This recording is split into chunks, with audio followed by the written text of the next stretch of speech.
everyone. I'm Peggy Bright, producer of this podcast. Kelly and I are working hard to bring you an up-to-date, reliable podcast to help you and your family navigate a loved one's dementia. Each episode is carefully crafted using evidence-based research. We also include a variety of practical caregiving solutions. We hope you'll take a moment to hit the follow button in the upper right-hand corner of the podcast homepage.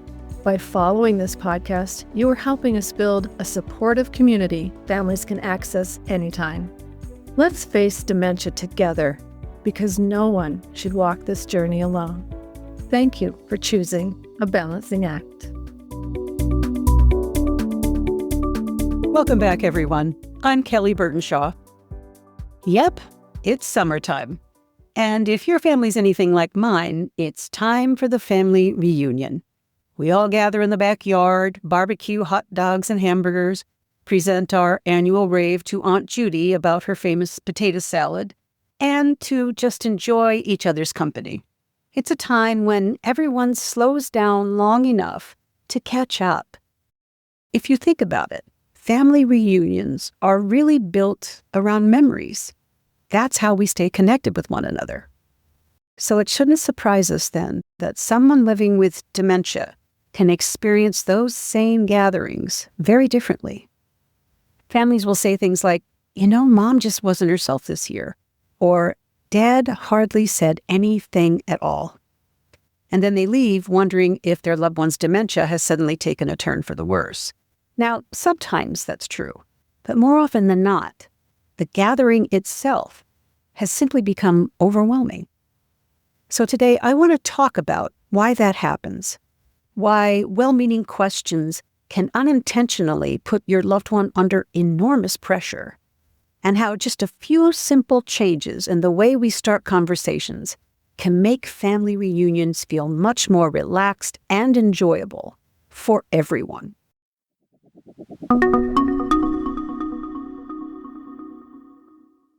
Before anyone even asks your loved one, "Do you remember?" their brain is already working much harder than you probably realize. Think about a typical family reunion. It can feel like a three-ring circus. Kids are running everywhere. Multiple conversations are going on at the same time. People are coming and going. And most of us barely notice any of that because our brains are remarkably good at filtering information. They automatically decide what deserves our attention and what can safely be ignored. Someone living with dementia gradually loses some of the brain's filtering ability. Instead of sorting through all that activity, it tries to process much of it at the same time. Imagine trying to have a conversation while someone next to you keeps changing the television channel every few seconds. Eventually, your brain would simply run out of energy trying to decide what to pay attention to. And that's often what a family reunion can feel like. Another reason reunions can overwhelm a loved one affected by dementia is people sometimes think dementia is only about memory. That memory is just one piece of a much larger picture. Having a conversation requires the brain to recognize faces, ignore distractions, organize thoughts, remember the words to say, and decide what to say next. Most of us do all of that automatically. For someone living with dementia, much of it now requires conscious effort. I sometimes tell families to think of it like a phone battery that does not hold its charge. Dementia doesn't simply affect memory, it drains overall mental energy much more quickly. By the time your loved one has spent an hour trying to filter the noise, recognize everybody, and follow the conversations, they're already running on low. Then we ask them to do one of the hardest things possible in that moment. Remember.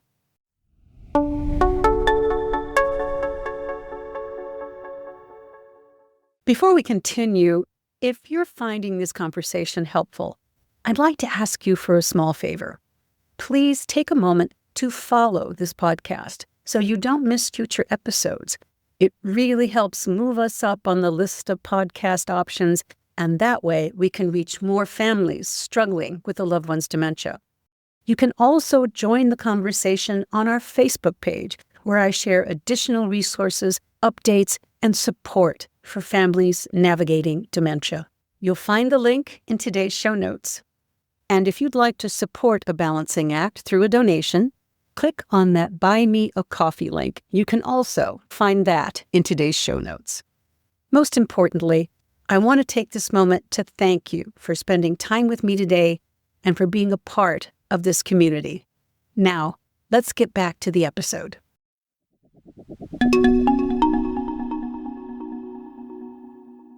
If there's one question that's almost guaranteed to come up during a family reunion, it's, do you remember? We ask because we're trying to include our loved one. We want them to be a part of the conversation and enjoy reminiscing together. Now, the difficulty with dementia isn't always that the specific memories are gone. Quite often, the brain simply can't retrieve it at that moment. Imagine 6 people standing around you waiting for your answer. And the harder you search, the more aware you become that everybody is waiting. That pressure creates stress, and stress makes it even harder to retrieve information because of its effects on brain chemistry and function. It's one of those frustrating situations where trying harder actually makes success less likely. What was meant as an invitation to join the conversation becomes a command performance that your loved one just isn't able to provide. And after many of these moments, your loved one begins protecting themselves the only way they know how. They close themselves off, not because they don't want to be a part of the family conversations, but because staying quiet feels safer than getting it wrong.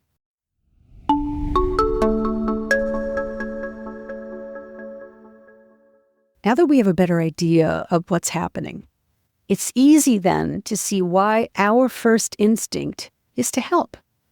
When we can see our loved one is struggling to respond or they're not getting the details right, we jump in and we correct them. And I know families don't correct because they're being insensitive. We correct because we want to help. And because we're secretly hoping, just for a moment, that things are the way they used to be. But unfortunately, those well-meaning corrections often leave our loved one feeling more embarrassed. In the early stages of dementia, many people recognize that something has changed, even if they can't explain what it is. They know names don't come to them as quickly, and stories don't always unfold as they expect. So every correction, even when it's offered with love, can reinforce the feeling that they're falling behind. But here's something to hold on to. As memory becomes less reliable, factual details often fade long before emotional meaning does. What happened may become confused, but the feelings attached to those memories often remain surprisingly strong. So when we stop listening for accuracy and start listening for the emotion underneath the story, conversations become much easier for your loved one to join because there's no longer one right answer to find.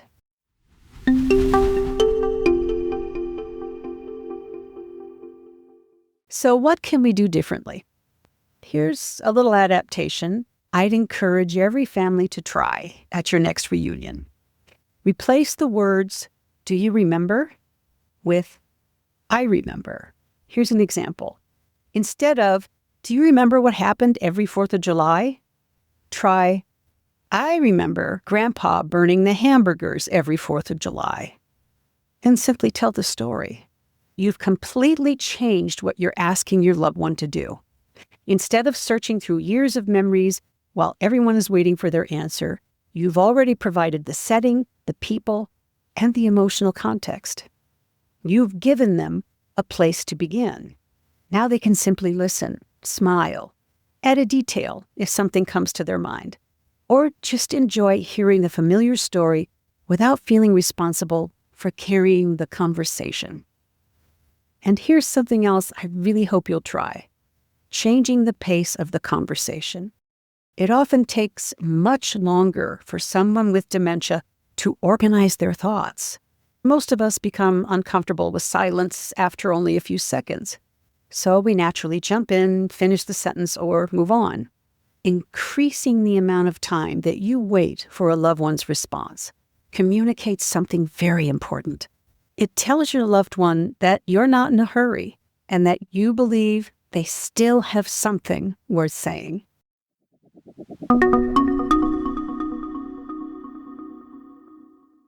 As I was thinking about this episode, I realized that many families leave a reunion asking themselves the same types of questions. Did Mom remember the cousins? Or did Dad remember the stories we were talking about?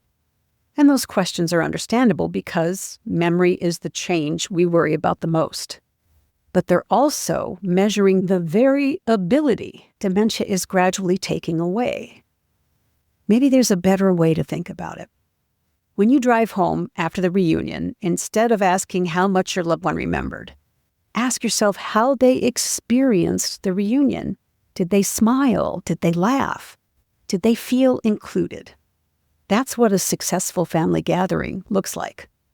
Relationships have never entirely depended on remembering every name, every story, or every detail. They've always depended on making people feel accepted and valued and loved. Dementia changes memory, but it doesn't change the need to belong. And when families begin thinking this way, the pressure in the room disappears. Your loved one no longer has to pass a memory test, and everyone else no longer feels responsible for making every story accurate. So the next time your family gets together, I hope you'll remember that your loved one isn't walking into the same reunion you are. They're walking into a room that's noisier, faster, and much harder for their brain to navigate. Seeing it through their lens can completely change that experience. I've included several resources in today's show notes with additional ideas for making family gatherings more comfortable and enjoyable for everyone involved. Finally, before we finish, as you think about family reunions and your loved one's changing abilities, please give yourself this grace. No one is perfect at this. No one. You're doing the best you can. You're doing it from a place of love. And that is enough. I'm Kelly Burtonshaw, and it was my pleasure spending time with you today. Please keep in touch.